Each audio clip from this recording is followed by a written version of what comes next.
Nerede?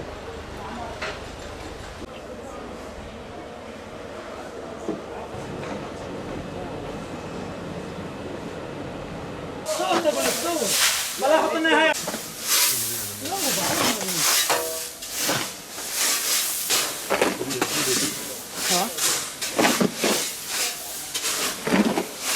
Rusya ile Ukrayna arasında çıkan savaş haliyle piyasayı da etkiliyordur.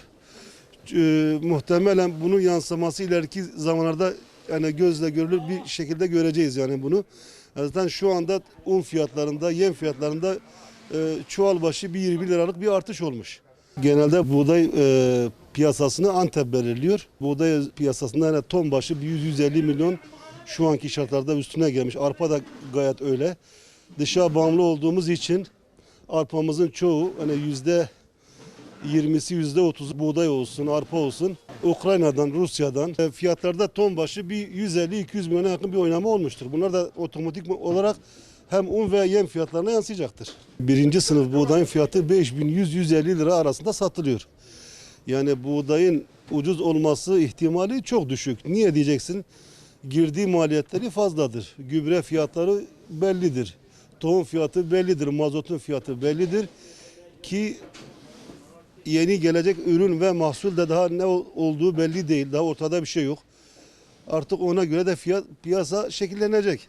Yani kimse ucuz buğday arpa beklemesin bu sene. Her şeyden önce mazot ve gübre fiyatları bunların düşmesi lazım. Lazım ki buğday fiyatları da düşsün efendim. Şimdi Allah öyle diyelim, Allah hiç bir yerde savaş yapmasın yani savaş karşıtıyız yani savaş olmasın. Ukrayna savaşı da etki ediyor yani bu piyasayı etkileyecek gözüküyor. Bugün Antep fiyatları mesela herhalde 200-300 lira zam attılar hububatlara. Fiyatlar şimdi bizim burada aynıdır. Ama Antep bugün biraz fiyatlar değişmişti.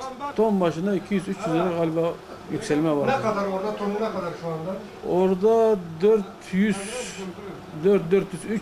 700, 800'e inmişti. Şimdi 400 liraya Antep çıkmıştı. Buğdaylar 5'i geçti. İnşallah yani önümüzde bahardır. Buğdaylar şimdi buradakiler güzel gözüküyor. Yağışlar güzeldir. Şimdi Nisan'ın sonu, Mayıs'ın ilk haftası. O yağmurlara kaldı. İnşallah onlar da yağsın. Armalar şimdi güzeldir, güzel gözüküyorlar. İtla barış olur öncelikle, barış istiyoruz.